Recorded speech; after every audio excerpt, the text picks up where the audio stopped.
Olá, seja bem-vindo. Nesse vídeo eu vou falar sobre hipnose. Como eu entendo a hipnose hoje, a partir de anos estudando e aplicando em clínica. E como eu gosto de explicar muitas vezes no próprio consultório para as pessoas mais até leigas, que nunca ouviram falar antes, que não sabem o que é. Então isso aqui é uma live até para poder ser mais interativa, para poder colocar dúvidas, para enfim, participar. Seja muito bem-vindo. Se você não me conhece, meu nome é Eric Wolff, eu tenho especialização no desenvolvimento do potencial humano e venho nos últimos pelo menos 3 anos atendendo pessoas também com a técnica da hipnose clínica. Então é um prazer ter você aqui, você que vai entrando. Oi meu amor, Carla, tudo bem? Dá um coraçãozinho aqui. Sandra, muito bem-vinda. Deixa eu pegar essa garrafa que tá quente. Já separei uma aguinha gelada aqui pra mim. Quem for entrando, vai dando likezinho. Vou eu também aproveitar aqui e enviar para 5 pessoas. Na verdade, eu vou mandar para mas com I, tá, gente? Mas só uma brincadeira. Para de fato, quem estiver online, quem puder acessar, poder participar e absorver desse conteúdo. Então, fiquem à vontade para convidar mais pessoas. Falando hoje sobre hipnose. Show de bola. Helder, gratidão por estar aqui. Vou avisar o pessoal do grupo. Bom, eu não sei se quem está aí já sabe, né? Mas eu era cético. Eu não acreditava em hipnose há 4 anos atrás. Para mim era uma farsa. Para mim era uma manipulação da mídia, alguma coisa assim. Estou no ar. Bom, e aí o que aconteceu? Em algum momento da minha vida eu tive contato, tive acesso à hipnose, e aí eu percebi como em verdade foi até inesperado, assim, eu estava num parque da cidade, e aí eu vi uma pessoa aplicando técnicas de hipnose, e aí eu abordei essa pessoa para saber se de fato ela estava mesmo e onde ela aprendeu isso, porque eu estava vendo algo que eu não conhecia, eu não sabia o que era, eu não sabia nem que existia. Eu falei, se tem gente dando curso disso, eu quero descobrir o que eu não sei, né? Tem coisas que eu não sei. E a hipnose era uma dessas coisas.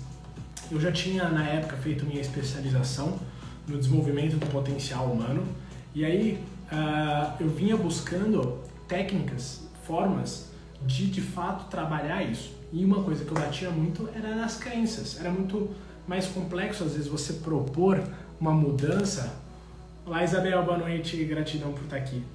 Era muito mais complicado propor uma mudança para alguém quando a pessoa tinha crenças que não permitiam ela pôr em prática as mudanças. E aí eu comecei a estudar um pouco de programação neurolinguística e acabei, então, me encontrando também na hipnose como uma das ferramentas muito, vou falar poderosas aqui, muito eficazes para esse processo. E aí as pessoas normalmente têm uma visão muito distorcida do que é hipnose. E sinceramente, eu mesmo não acreditando, isso prova que era uma visão distorcida. Porque a gente acaba vendo, muitas vezes, vídeos na internet que a gente não consegue saber a veracidade, que a gente não consegue saber se aquilo é assim mesmo.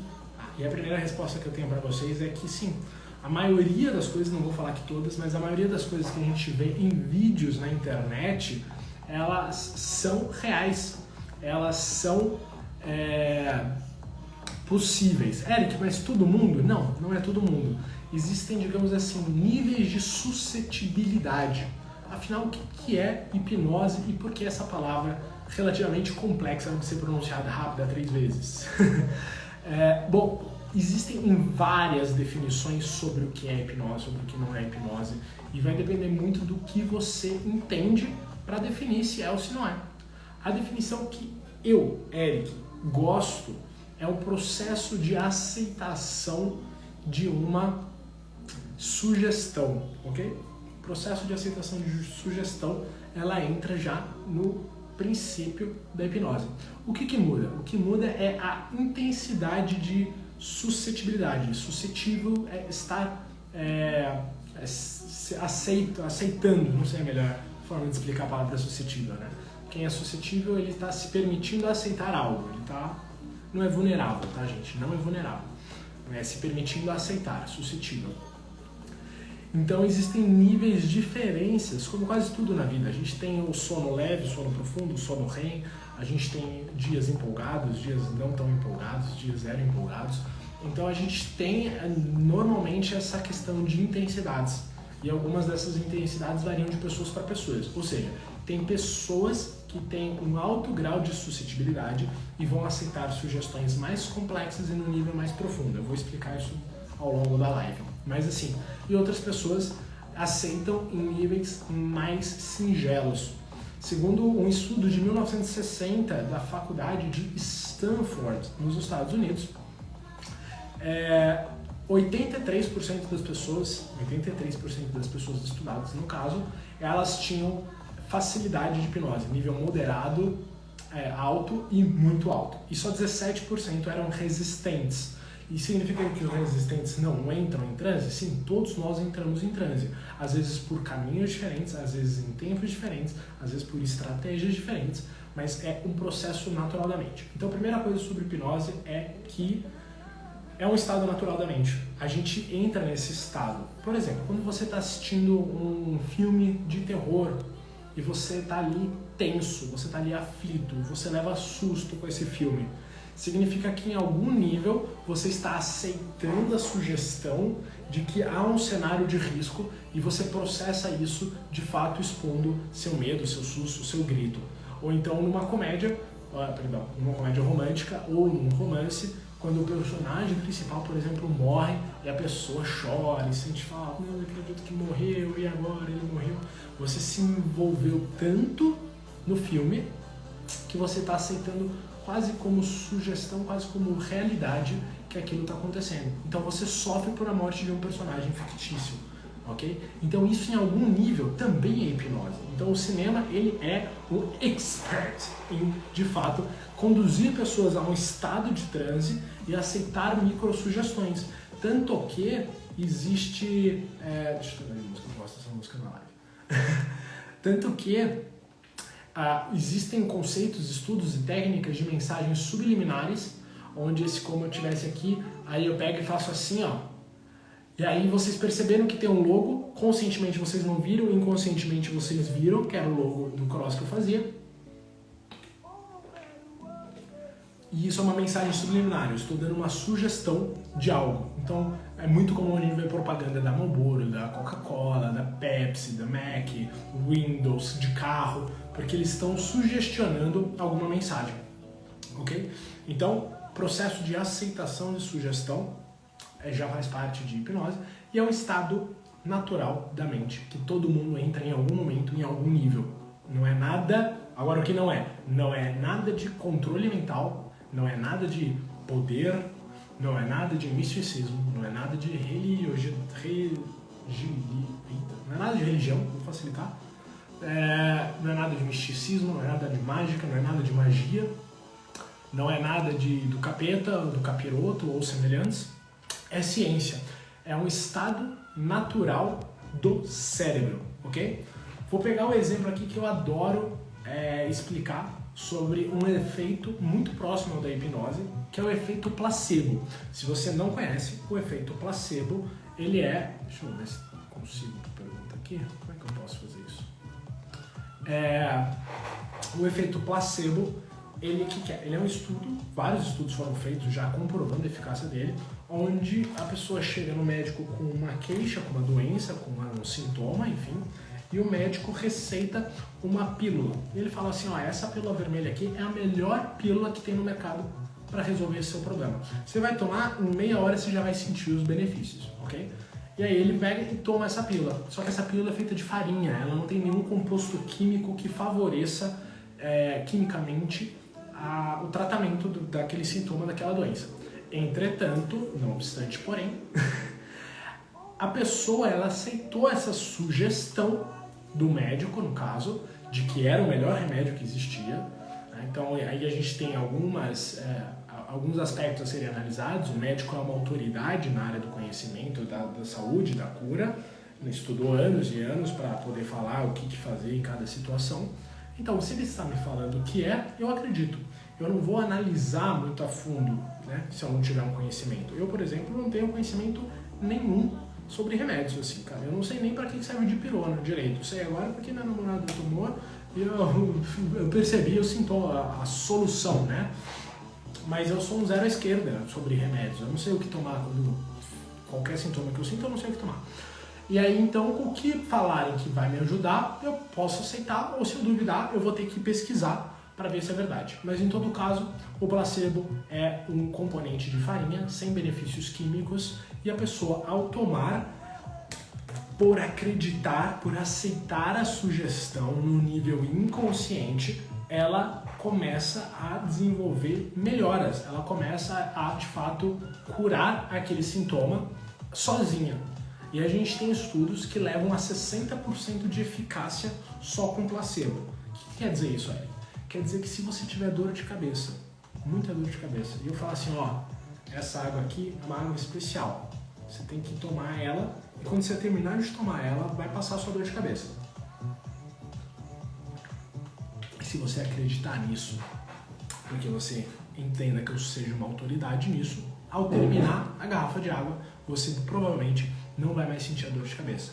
Existem inúmeros estudos, inúmeras linhas, existem estudos sociais, aí não são científicos, conduzidos pelo Darren Brown, onde ele fez um componente e disse que era para ajudar na autoconfiança, no nível de segurança mesmo. E uma pessoa que tinha como sonho cantar em público, mas era muito tímida, tomou ao longo de uma semana e foi lá e conseguiu superar o medo, e ela cantava em público. Ela passou por um desafio onde ela montou ali uma banquinha na rua mesmo, e ela cantou ali relativamente em público para quem passava na rua. Então, era um placebo, era um remédio de farinha, que foi falado que tinha um poder de aumentar o empoderamento, a confiança da pessoa, e ela acreditou tanto naquilo que ela superou o medo dela de ir lá e se expor. Então isso para mim já é um nível de hipnose, porque você está com nada criando uma aceitação de sugestão que leva a uma reação, que leva a algum resultado, de preferência esperado, nesses casos do placebo, alguma cura, algum tratamento, alguma potencialização de alguma coisa, ok? E aí, como é que isso funciona? Como é que isso funciona na clínica? A grande questão, e estudo científico já, hoje eu tô de mal com a minha mão aqui, né, pessoal? Sinto muito que eu tô mexendo aqui, mas é porque está me incomodando, estou tentando achar uma forma confortável.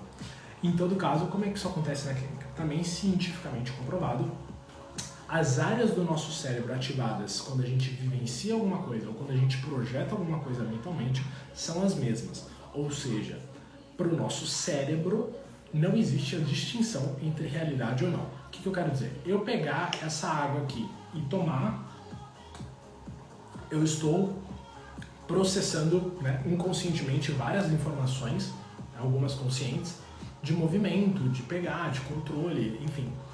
E áreas do meu cérebro são ativadas. Se eu tivesse numa ressonância, em algum equipamento que pudesse ler e escutar isso, a gente conseguiria, de fato, perceber essas áreas. Se eu fechar os olhos e me imaginar fazendo exatamente os mesmos movimentos, as mesmas áreas do meu cérebro vão se acender. Então aí já começa a juntar o placebo com essa informação. Por quê? Porque quando a gente fala da hipnose clínica, a gente está falando do processo de ressignificação. O que significa o processo de ressignificação? Hoje eu tirei o flip grande e vim para o flip pequeno aqui, tá bem?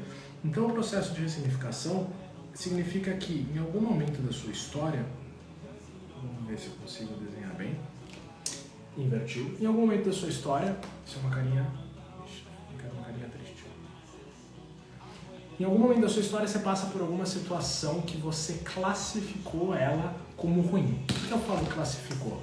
Porque eu acredito que quando a gente atingiu um nível extremamente avançado, a gente vai parar de julgar as coisas como boas e ruins e vai aceitar tudo como elas simplesmente são. Em todo caso, nesse nível que a gente está, é inevitável que a gente de alguma forma compare. E aí você classifica aquela situação como ruim, como um trauma, como uma exposição, como uma vergonha, como um acidente, como a morte, como um abuso, e não dizendo que não seja ruim, tá? Pelo amor de Deus, não estou falando isso. Mas estou falando que a gente cria uma impressão daquilo que impacta a nossa vida ao longo dela. Né? Não é ruim só naquele momento, ela continua ruim pelo resto da vida. E aí quando a gente fala de hipnose, a gente fala muitas vezes, através da técnica de regressão, entre outras, a gente fala de estar aqui no hoje, e aí a gente mentalmente volta para essa situação ruim e a gente dá um significado novo. Por quê? Porque a sua mente não sabe diferenciar o que é real do que não é.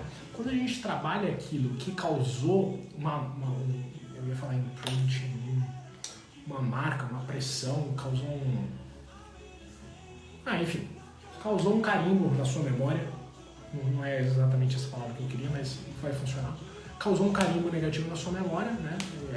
E aí a gente altera isso de uma certa forma, se chama ressignificar. E é como a gente tivesse um carimbo novo, a gente tivesse um carimbo onde esse sorrisinho aqui vai, no mínimo, né? Algumas coisas não vão ficar boas, mas vão ficar neutras. Em alguns casos, elas vão ficar positivas. Como, por exemplo, tem pessoas que... o que é importante a gente entender? Toda a realidade,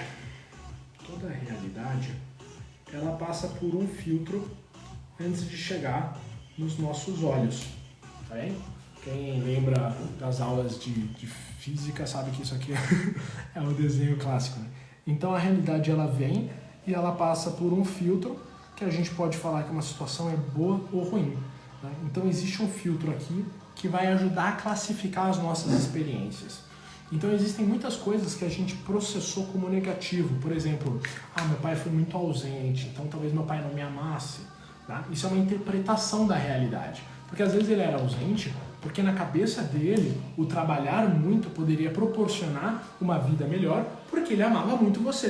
Né? Então o que a gente faz? A gente muda o filtro e a realidade ela é processada através de um outro viés, fazendo com que aquela interpretação se torne algo melhor, algo mais positivo, tá bem? E aí, a grande questão é que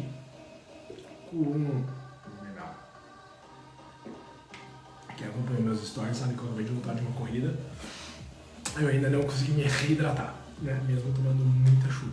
Eu fui correr e voltei nadando quase. Mas enfim, então a grande ideia da hipnose é fazer essa ressignificação, porque a realidade, ela é subjetiva. Tem uma frase do Einstein que disse que a realidade é uma ilusão, mesmo que muito persistente. Isso é incrível, porque a gente nunca vivencia 100% a realidade, a gente sempre vivencia a interpretação dessa realidade através dos nossos 5 sentidos, ou 6, dependendo da sua crença, tá certo? Então, se separar bem para pensar, é como a realidade não existisse de fato, o que existe é só a interpretação dela. Então, se a gente acessa uma situação numa memória passada e a gente altera o significado dela, a gente está basicamente alterando a realidade percebida, ok? Não a realidade real, mas a realidade percebida. Eu gosto de falar que tem a realidade apresentada e a absorvida, ou a vivida. E aí a hipnose tem essa capacidade. Ela não é por si uma terapia, ok? A hipnose não é por si uma terapia. A hipnose é um catalisador de mudança, onde através de técnicas de condução e sugestões, a gente coloca a pessoa num estado que aumenta a suscetibilidade dela de aceitação. E uma das coisas disso é você pensar que você estando num estado de relaxamento, onde você está mais focado na sua criação mental, a sua realidade de projeção vai ser mais intensa, a sua vivência emocional vai ser mais intensa, então o imprint, né, o carimbo dessa vivência mental vai ser mais real. Faz sentido isso? Porque, de novo, a gente processa a realidade pelos nossos sentidos. Quanto mais intenso eu vivo uma situação mesmo que mental, mais intensa é a ressignificação daquele acontecimento. E, por exemplo, qual é o lado negativo disso? Porque existe lado negativo, não da hipnose clínica em si, mas desse poder da mente. A ansiedade, por exemplo, ela é um estado de projeção mental, onde a mente vai para o futuro e através disso você sente no presente todos os sintomas. Então você está aqui hoje, no tranquilo, no agora, mas você sabe que amanhã, semana que vem, você tem um trabalho para apresentar, você tem que defender uma banca no mestrado, você tem que pagar um boleto e você não está com saldo na conta, não importa o que seja, você está projetando aquilo lá na frente e aí você começa a criar uma pré-ocupação mental. Preocupação é você ocupar a sua mente com algo antes dela acontecer. E essa ansiedade, ela te dispara os sintomas do sistema simpático, que é basicamente preparar o seu corpo para lutar ou para fugir. Então você sente o aumento do batimento cardíaco, você sente suadouro, você sente estresse, né? Você está ali sempre tenso, você está ali às vezes assustado, enfim. E tudo isso se dá por quê? Porque a sua mente está criando uma realidade no presente de algo que ela está projetando no futuro. Faz sentido isso? Escreve no chat quem tiver aí, por favor, se faz sentido. Vocês estão muito quietos hoje. Pode clicar no coraçãozinho quem estiver acompanhando. O que eu gosto mais do Instagram do que de fazer pelo Zoom, pelo YouTube, é porque no Instagram é ao vivo. E no streaming do Zoom tem um delay de 20 segundos. Então eu faço uma pergunta. E aí quando a pessoa responde, eu vejo e respondo a pergunta dela, já passaram 40 segundos, enfim. Bom, enfim, voltando. Então é um estado natural da mente onde você aceita sugestões, então é um processo permissivo, não é controle. E através desse aceitar de sugestões e orientações, a gente consegue trabalhar inúmeras coisas internas. Eu postei nos meus stories. Então, se você estiver vendo esse vídeo no futuro, talvez você não veja esses stories. Boa noite, Alexandre. O Alexandre vai passar em breve com uma experiência por hipnose, correto, Alexandre?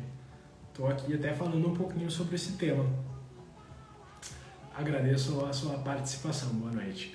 Olá, Ana Lia, tudo bem? Voltando. É um esforço às vezes voltar ao assunto assim. A gente vai devagando e enfim. Alexandre, você está com alguma dúvida sobre hipnose? Já coloca aqui que a gente já responde ao vivo. Então, em todo caso, o que também é muito importante a gente saber é que a suscetibilidade que a gente vê em apresentações, em palco, em vídeos no YouTube, ou que é muito difundido, principalmente aqui em São Paulo, na Paulista, que é a hipnose street, né, de rua, ela é, não vou dizer diferente, mas a funcionalidade dela é diferente. Porque não é todo mundo que está no nível de suscetibilidade que vai vivenciar o que eu chamo de fenômenos hipnóticos. O que seria um fenômeno hipnótico? Seria eu falar que agora essa garrafa aqui é um galão de vinho e quando você der um gole, você vai ficar embriagado. Eric, isso é possível? Sim, isso é possível. Por que isso é possível? Porque, como eu disse, é um processo de aceitação de sugestão. O que eu vou explicar agora é uma explicação comparativa, ok? Hipnose não é dormir e nem sonhar. Entretanto, eu gostaria que você pensasse em como o nosso cérebro processa como verdadeiro tudo que a gente vivencia num sonho, tá bem? Então, enquanto a gente está sonhando, aquilo parece tão real quanto a realidade. Confere? A grande questão é que algumas pessoas, devido à sua capacidade de foco e concentração, conseguem ter essa mesma percepção de realidade com sugestões hipnóticas. Vou repetir.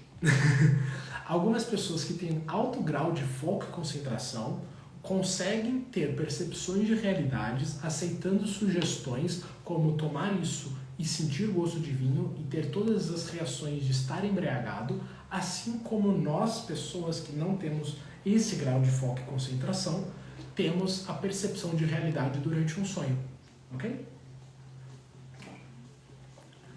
E eu falo nós porque eu não tenho essa, vou chamar de capacidade, de me envolver tanto no processo a ponto dessas sugestões de fato moldarem a minha realidade. Porque é o que acontece, algumas pessoas têm essa facilidade, têm essa capacidade e elas conseguem, entre aspas, distorcer a própria realidade a ponto de ver coisas que não estão lá ou sentir coisas que não existem.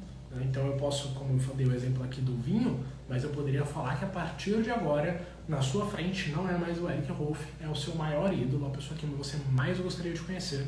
E algumas pessoas vão olhar para mim e vão ter a percepção de realidade de que é esse ídolo, e vão falar o nome desse ídolo, e vão se emocionar, e vão chorar, e vão querer tirar foto, como se fosse real, tá bem? Mas de novo, a realidade, ela é só a percepção do que a gente consegue processar. É por isso que ela é tão eficaz, a hipnose, ok? E aí, Eric, então eu não consigo ter essa suscetibilidade de mudar sabor, mudar a visão, que a gente chama de alucinação. A hipnose funciona comigo para a clínica? E a resposta é sim, ela funciona. Por quê? Porque você não precisa conseguir realizar esses fenômenos para você mudar a sua mentalidade no nível até neurológico, ok? Porque assim, de novo, só placebo em si já é 60% de eficácia, só de você acreditar. E como a gente faz um processo num estado mental diferenciado, normalmente a gente busca frequências em alfa. Não é necessário, mas é o que a gente busca. Não sempre alcança e tudo bem, funciona, ok? A gente vai ressignificar e esse processo mental de visualização, ele vai ajudar a criar novos caminhos sinápticos. Ou seja, a estrutura física do seu cérebro começa a sofrer alterações. Lembra que eu falei das áreas que ativam? Elas ativam tanto como se fosse realidade.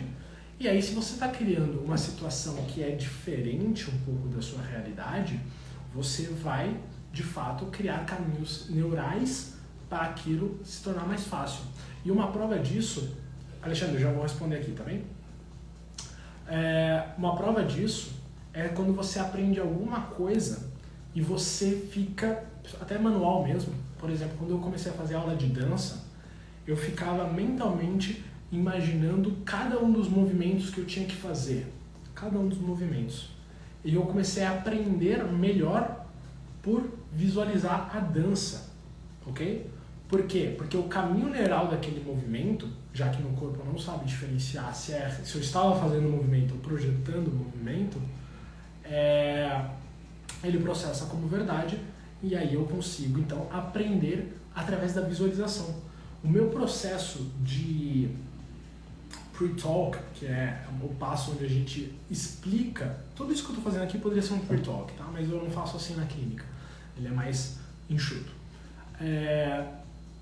Eu visualizava eu fazendo, eu visualizava eu me aproximando da pessoa, eu visualizava eu fazendo as perguntas, eu visualizava alternativas e com essas alternativas o meu cérebro foram criando caminhos sinápticos, rotas, para que de fato quando eu estivesse vivenciando isso, eu já estivesse familiarizado, tá bem? Se você está aqui e está gostando desse conteúdo, clica aqui no coraçãozinho para que o Instagram saiba que seja um conteúdo de qualidade, ou então aqui no aviãozinho, manda para 5 pessoas, por mais que talvez esse momento, nessa altura do campeonato, já não seja o melhor momento devido ao tempo de duração que esse vídeo ainda vai ter. Minha mãe entrou aqui, oi mãe, Gi, está aí ainda? Gividarte, jogo de palavras, adoro. Alexandre perguntou aqui, ó, hipnose trata ansiedade e procrastinação? Sim. Ela é bem eficaz na maioria desses sintomas e eu venho encontrando muitas pessoas que têm essa necessidade do tratamento, principalmente da ansiedade. E aí a gente tem que entender algumas coisas. Às vezes, como eu expliquei, aconteceu alguma coisa, alguma fase da vida, às vezes não precisa ser um acontecimento, às vezes pode ser uma fase, onde a pessoa se encontrou num estado constante de ansiedade. Ou às vezes onde a ansiedade foi algo positivo de alguma forma. Como assim, Eric, algo positivo? Vamos supor que existia um problema e a ansiedade, naquele momento, contribuiu com uma força motriz, um impulsionamento, uma motivação, para que a pessoa fosse lá e resolvesse aquilo. Aquilo foi positivo. Aquele estado de estar ansioso foi positivo e foi buscando algo. E aí, vamos resolver o algo, talvez tenha baixado. Agora eu fiquei confuso aqui, mas vocês entenderam, diminuído. E aí a grande questão é que o nosso cérebro ele falou assim, olha só que interessante, esse estado foi útil para essa pessoa, esse estado salvou a pessoa. O que a gente vai fazer? vamos aumentar esse estado. Por quê? Porque a gente quer ajudar essa pessoa, tá bem? Nosso cérebro é mais ou menos assim. Ele existe para quê? Para nos proteger. E uma das formas de nos proteger é economizando energia para que a gente viva mais. A hora que a nossa energia acaba, acaba tudo. Então ele automatiza alguns processos, ele automatiza algumas decisões, como, por exemplo, a decisão de entrar no estado de ansiedade. É ele que toma essa decisão. Você não fez assim, hoje eu tô com vontade de ficar ansioso, né? Não. Alguma coisa às vezes dispara, ou consciente ou inconsciente, você começa a sentir essa ansiedade. E aí, a hipnose é uma das técnicas onde você... A gente sabe que estou ouvindo baixo, diz aí pra mim, por favor. Pessoal, vocês estão me escutando bem, quem tá aí? Se não, eu baixo a música aqui, enfim, põe o microfone mais que tá aqui, né? Não sei. Por favor, se alguém puder responder se está baixo, senão eu grito aqui, tem problema não, tem voz para isso, não é bonita, para cantar pelo menos, acredito eu, mas tem voz aqui para alcançar isso. Enfim, então a hipnose pode sim ajudar no caso da ansiedade, porque a gente vai trabalhar principalmente os gatilhos que despertam isso e vai dessensibilizar a pessoa ao estado da ansiedade. O cara respondeu que ouve bem, gratidão, amor.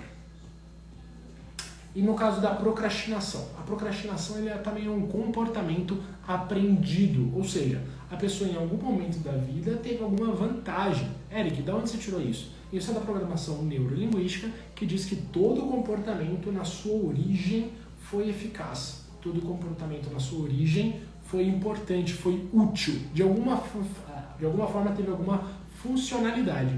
E aí, às vezes, ele cria uma automação para isso, ele cria uma padronização para repetir esse comportamento. E a procrastinação é um comportamento onde você tem uma situação a ser feita e você tem uma resistência que antecede ela para você não realizar aquilo.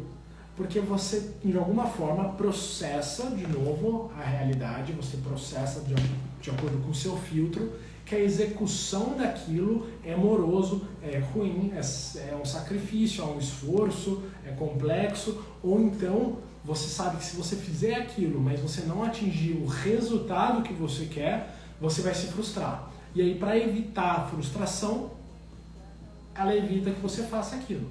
Então, lógico, eu estou trazendo algumas, Ricardo Suzano, gratidão por acompanhar, eu estou trazendo algumas possibilidades da origem da procrastinação.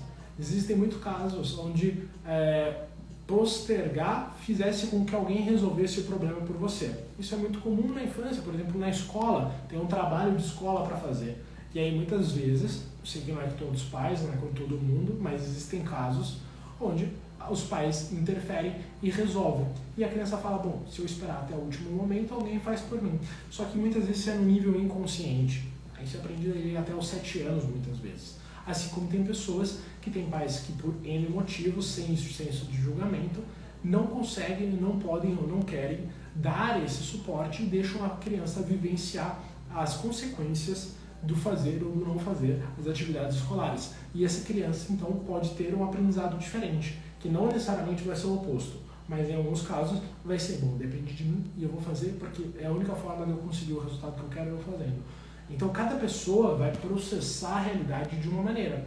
E isso é tão doido, de um jeito positivo, que se você tem irmãos gêmeos, mesma idade, criados na mesma época, mesma casa, mesmos pais, e tudo igual, cada um pode processar a realidade de uma maneira diferente. Tem pessoas que vão se tornar disciplinadas, outras disciplinadas, saudáveis e insaudáveis. E aí a gente poderia ficar aqui o resto da noite trazendo posições de posicionamentos, de comportamentos e de crenças.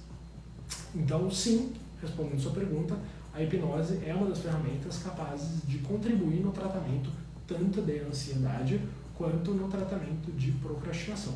Aliás, eu utilizei a auto-hipnose para melhorar a minha resolutividade, enfim, para diminuir minha procrastinação. Tinham coisas que eu tinha muito tesão em planejar. Eu ficaria muito feliz se eu fizesse, mas o iniciar era uma coisa amorosa. E o engraçado para mim é que muitas vezes durante o processo é prazeroso. Ou seja, eu tinha prazer em planejar. Vamos pegar essa live de exemplo, tá bem? Essa live ela foi minimamente planejada. Eu falava, nossa, que legal, vou falar sobre isso. Aí tem um momento que antecede o início. Aí eu falo, nossa, por que eu fui marcar essa live? Né? E aí quando eu começo a fazer a live, minha energia sobe. Eu gosto. Eu falo, que bom que eu comecei a fazer essa live. E aí quando eu termino, eu tenho o prazer exatamente de, uau, eu finalizei aquela atividade, aquele objetivo. Eu cumpri aquela meta. E aí muitas vezes só por esse segundo, não sei por onde qual dedo eu comecei, vamos fazer assim. Então, por essa segunda etapa, que é a que antecede o início, aquilo às vezes era amoroso.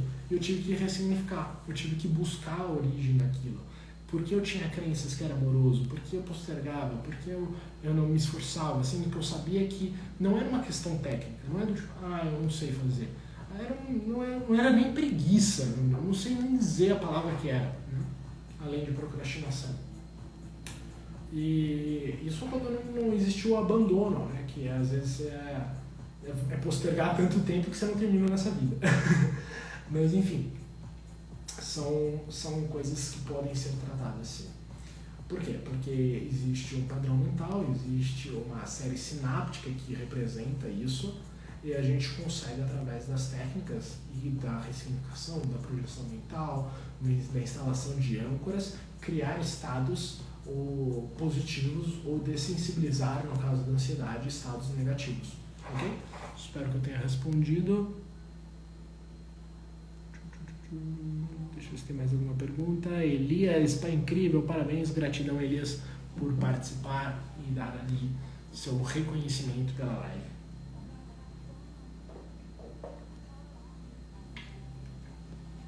Muito comum as pessoas perguntarem, né? Eu postei,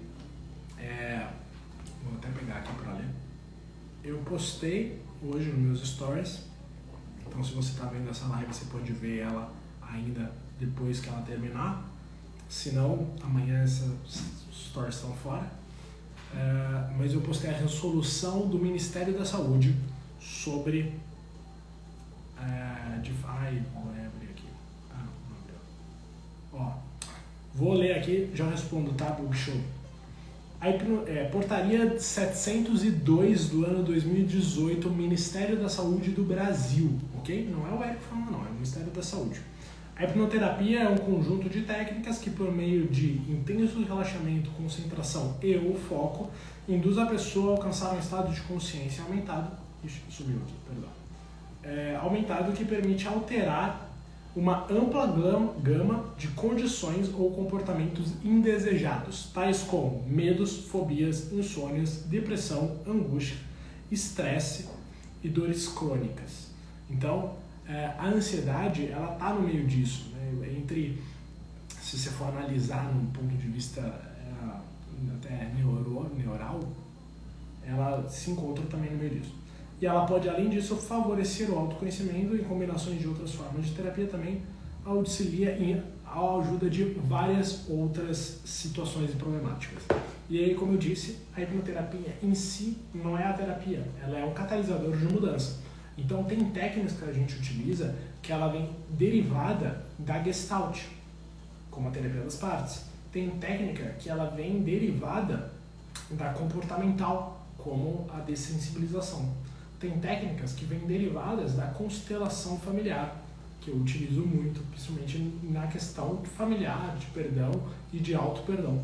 Então, é um catalisador porque o processo emocional vivido, por ser mais intenso, em tendência, por ser mais intenso, cria sinapses neurais que mostram para o cérebro que aquilo é real e a mudança ocorre, ok?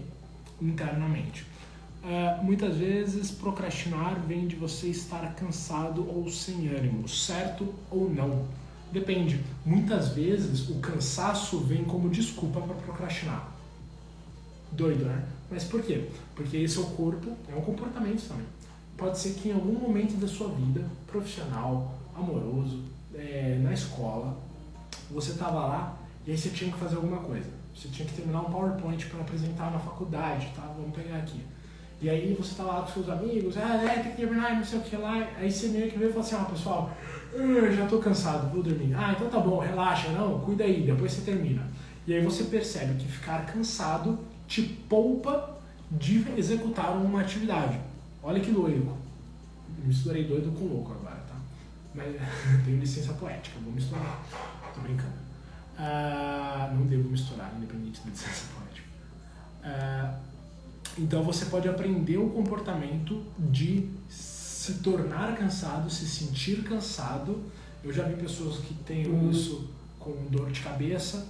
A hora que começa a pressionar, é dor de cabeça. Mas, ao meu ver, pelo conhecimento que eu tenho, é uma forma de evasão do problema. Eu não quero enfrentar isso, eu não quero terminar essa apresentação, então eu começo a sentir dor de cabeça. E não é que a pessoa não está sentindo, ela pode de fato estar sentindo, assim como o cansaço, a falta de ânimo. E aí o que contrapõe isso é a persistência. É você ir lá e falar, cara, eu estou sem ânimo, estou sem vontade, eu não quero, mas eu me propus e eu vou fazer. Quase como uma questão de honra. Eu, Eric, acredito que tenha que existir a flexibilidade.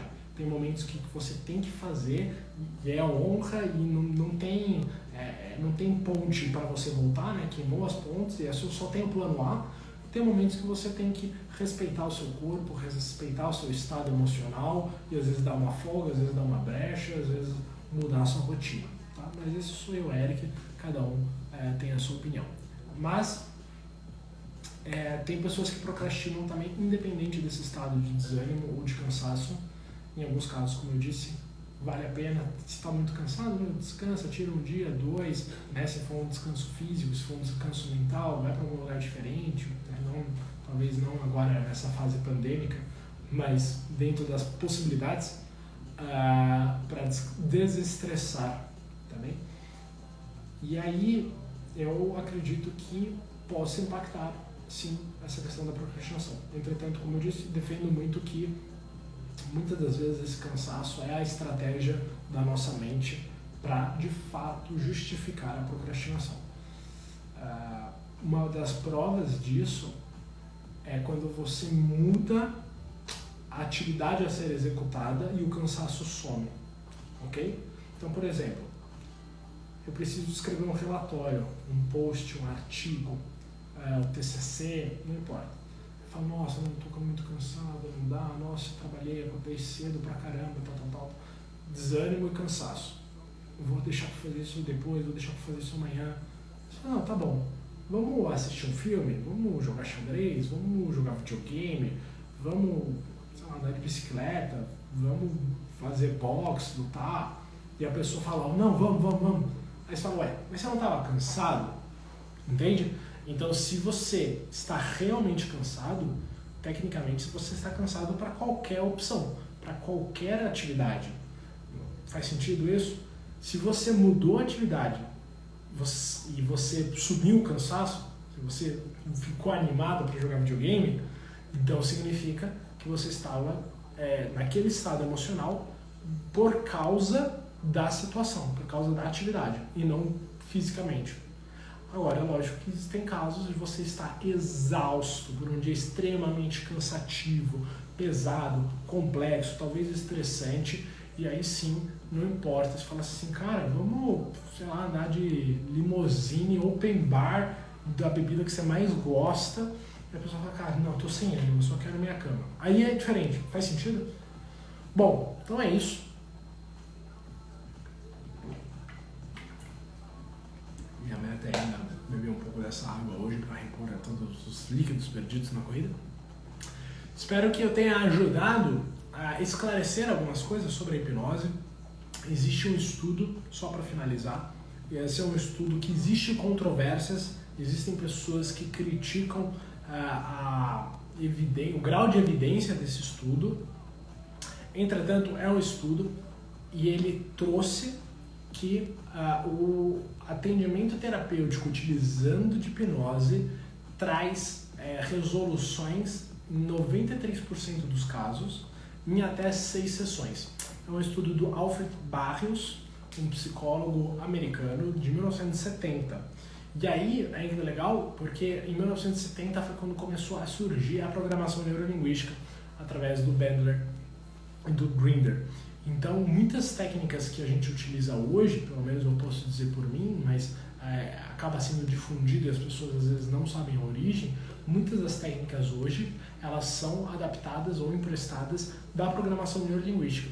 Então, ao meu ver, a eficácia hoje chega a ser maior. Talvez às vezes não na porcentagem, que ali 93% eu acredito que seja muito bom, mas muitas vezes no tempo do processo. A gente consegue às vezes os mesmos resultados com menos sessões. Então, hoje em dia, eu normalmente trabalho entre 3 e 5 sessões. Não está escrito em pedra isso varia de problemática, situação, quantidade de problemáticas, complexidades de problemáticas, interação com o cliente, mas em média entre 3 e 5 sessões. Tá bem? Espero que vocês tenham gostado. Deixem aqui seu comentário se você estiver assistindo esse vídeo em algum momento do futuro. Qualquer dúvida também pode mandar direto no direct, sou eu que respondo, pelo menos por enquanto, na gravação desse vídeo. E foi um prazer poder contribuir um pouquinho com o meu conhecimento a vocês. Desejo uma boa noite para quem está aqui na live e um bom resto do dia para quem está assistindo em algum momento do futuro. Um beijo e até semana que vem.